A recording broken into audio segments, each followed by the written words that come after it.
You are listening to Unleashed Now, the enterprise tech podcast generated entirely by AI. In this episode, we unleash into the Justice Department case to force Google to sell off Chrome. All right, so let's dive right into a pretty major story that's developing in the tech world. You've probably heard the rumblings about Google and antitrust laws, and now the Department of Justice is really starting to focus on Chrome. Yeah, this is a big one. Yeah, we're talking about the DOJ potentially forcing Google to sell off its Chrome browser. Wow. This could seriously change how we all use the internet. It really could. And to understand just how big of a deal this is, you have to kind of step back and realize just how dominant Chrome is. We're talking about 66.7% of people browsing the web are using Chrome. It's huge. It leaves competitors like Safari and Firefox in the dust. So why is the DOJ so focused on Chrome? Well, the DOJ's core argument is that Google is using this massive market share to maintain control over search. Chrome is the default browser on so many devices, and Google uses its advertising dominance to basically lock in that position. It creates this cycle that makes it almost impossible for other browsers to compete. Yeah, it feels like Chrome is everywhere. So what's the DOJ's plan to change things? What are they actually asking for? Well, the proposed remedies are really designed to break Google's grip on search and create a more level playing field. For example, they want Google to license Chrome's results and data, which would give competitors access to some of the information Google uses to power its search algorithms. Wow, giving competitors access to Google's secret sauce seems like a pretty drastic step. Why is that so crucial to the DOJ's case? I think this gets to the heart of the antitrust concerns. The DOJ believes that Google has an unfair advantage because it can use this vast amount of data collected by Chrome to make its search results better and better while competitors are left scrambling for scraps. By forcing Google to share this data, the DOJ hopes to even the playing field and allow other search engines to catch up. It sounds like the DOJ is really trying to dismantle the foundation of Google's search dominance. What else is on their list of remedies? Well, they're also targeting Google's practice of scraping data from websites. The DOJ wants to give websites more control over how Google's AI gathers information from their pages. This has major implications for content creators and website owners who rely on Google for traffic. Hold on. I think we need to unpack this AI scraping thing a little more. For those of us who aren't super tech savvy, what exactly does that mean and why is it such a big deal? Sure. So basically, it's how Google uses artificial intelligence to constantly scan and analyze websites all across the internet. This AI gathers information that feeds into Google's search algorithms. It helps them decide which websites appear in the search results and how they're ranked. Okay. The DOJ's concern is that Google has too much power in this process, and they want websites to have more say in how their content is used. So giving websites more control over AI scraping could potentially shift the balance of power online. Absolutely. It could give websites more leverage in their relationship with Google, and it could also impact the accuracy and relevance of search results. It's a complex issue with far-reaching consequences. This is all getting pretty intense. The DOJ seems to be taking aim at some of Google's most fundamental practices. Is there anything else they're focusing on? Yes. Two other major points. First, the DOJ wants Google to potentially share its core search data with competitors. That's right, the data that underpins Google's entire search empire. And second, they're calling for Google to stop paying to be the default search engine on various platforms. You know how Chrome is often the first thing you see when you open a new browser window?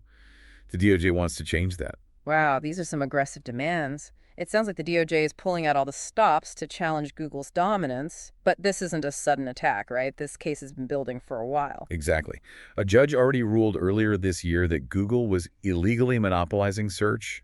These proposed remedies are the next step in the legal battle, and they signal a major escalation. So where does this all go from here? What's the timeline for this case, and what should we be watching for? Well, the final ruling isn't expected until August 2025. Yeah, so this is going to be a long game. And you can bet that Google is going to be fighting back every step of the way. They've already announced their intention to appeal any decision that goes against them. Okay, so we've got a multi-year legal battle ahead with potentially huge implications for how we all use the internet. It's definitely a story worth following closely. Now, let's shift gears a bit and explore some of the deeper questions this case raises. What would a world without Chrome actually look like, and how would it affect everyday users like you and me? It's really fascinating to think about. I mean, for so many people, Chrome is just like the gateway to the internet. right? It's what they use for everything. Checking email, watching videos, online shopping, all of it. So if Chrome were to actually disappear or even just change significantly, it would have a huge ripple effect throughout our digital lives. Yeah, it's like we just take it for granted that Chrome will always be there. But if the DOJ gets its way, that could all change. So what are some of the potential scenarios that could play out if Chrome is actually sold off? Well, one possibility is that another tech giant steps in to buy it, like a Microsoft or an Amazon. Right. In that case, we might not see a radical change in how Chrome operates. Yeah. Just have a new owner and maybe some cosmetic changes. But the underlying technology, the data collection practices, those things might remain largely the same. So it's possible that even with the sale, the core concerns about data privacy and market dominance wouldn't really be addressed. Exactly. It's important to remember that the DOJ's goal isn't just to change who owns Chrome. They want to fundamentally alter the balance of power in the browser market. And simply transferring ownership to another big company might not achieve that. That makes sense. What are some other potential outcomes that could actually shake things up? Well, a more disruptive scenario would be if a smaller company or a group of investors purchase Chrome. Sure. They might have a different vision for the browser, perhaps prioritizing privacy or open source development. Interesting. It's even possible that Chrome could be broken up into multiple smaller browsers, each with its own focus and features. That's a really interesting thought. We could see a resurgence of innovation in the browser market, with new players emerging and offering alternatives to the status quo. Yeah. Instead of this one dominant browser, we might have a more diverse ecosystem with a variety of options to choose from. Exactly. It's like, imagine a garden where only one type of flower is allowed to grow, right? Okay. It might look uniform, but it lacks the richness and vibrancy of a garden with all sorts of different species. And wouldn't that be beneficial for users in the long run? More competition often leads to better products and services, right? Absolutely. When companies have to actually compete for your attention, they're more likely to innovate and offer features that you actually want and need. A more competitive browser market could mean better privacy protections, more innovative features, and just a greater emphasis on user choice. It's exciting to think about. But let's play devil's advocate for a minute. What are some of the risks or challenges that could arise from a major shakeup in the browser market? Well, one potential concern is fragmentation. If we have too many different browsers, each with its own set of standards and features, Right. it could make the web a more difficult place to navigate. Websites might not display correctly across all browsers, and developers would face the challenge of creating content that works seamlessly on multiple platforms. So there's a potential trade-off there between innovation and compatibility. Right. It's important to find the right balance. We want a diverse and innovative browser market. But we also need a certain degree of standardization to make sure that the web remains a universally accessible platform. This whole conversation is really making me think about the power these tech giants have in shaping our online experience. Yeah. They make decisions that affect how we access information, how we communicate, even how we think about the world. It's true. And this case against Google really highlights the need for greater scrutiny and accountability. We need to be asking tough questions about how these companies operate, how they collect and use our data, and how they impact competition and innovation. And as users, we have a responsibility to stay informed, right? Yes. And to make choices that align with our values. If we don't like the way a particular company is behaving, we can choose to use alternative products or services. Absolutely. We're not powerless in this situation. Our choices matter. And by being informed and engaged, we can help shape the future of the internet in a positive direction. This has been an incredibly thought-provoking conversation. Yeah, it has. It's clear that the DOJ's case against Google could have profound implications, not just for the tech industry, but for all of us who rely on the internet. Yeah, it feels like we're really at a crossroads here. It does. We can either just kind of passively accept the way things are, or we can actually push for a more open, equitable, and innovative online world. I agree. I think this case against Google has the potential to be a real turning point. Yeah. It's forcing us to confront some fundamental questions about the role of technology in our lives and to consider what kind of future we actually want to create. We've talked a lot about browsers and search engines, but this issue goes way beyond that. There's a whole other layer to this story that we haven't even touched on yet: artificial intelligence. Oh, yeah, that's right. The DOJ is very aware of the growing power of AI, and they're specifically targeting Google's control over this emerging technology. It's clear that they see AI as like a key battleground in the fight against big tech dominance.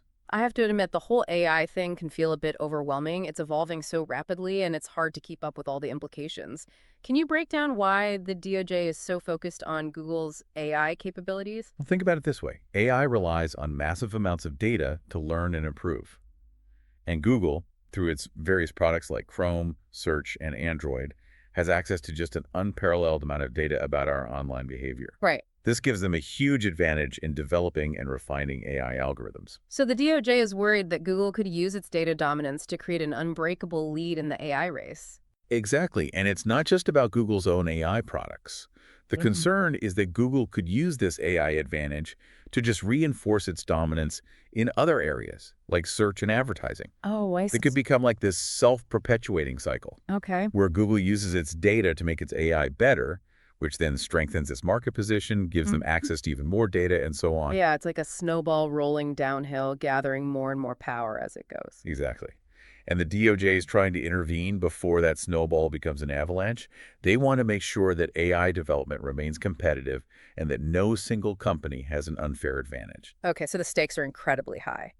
But let's try to imagine what a future with more balanced AI development might look like. What are some potential benefits we could see? Well, one exciting possibility is that we could see more diversity and innovation in AI applications.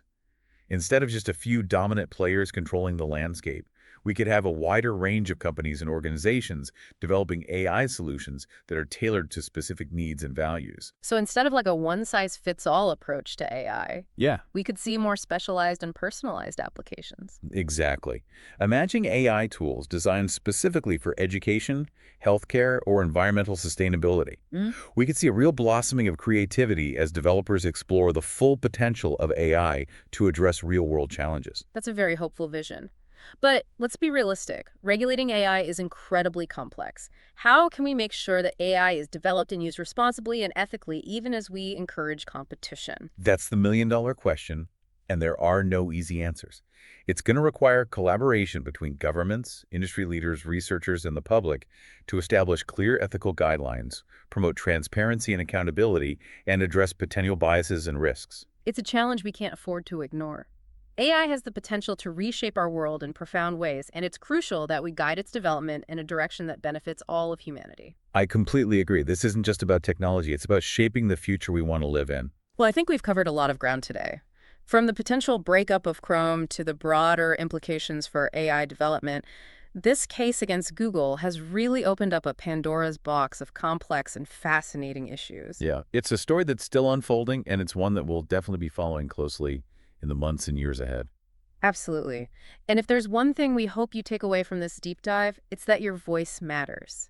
Stay informed, engage in these conversations, and let your opinions be known. The future of the internet and of AI is ultimately in our hands.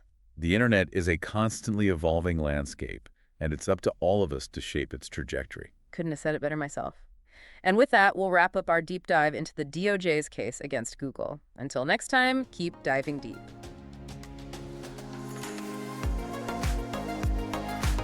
Thank you for listening. If you like this episode, please share and follow us on social media. Find us on Apple Podcast, Spotify, and YouTube to be the first to listen to our next episode.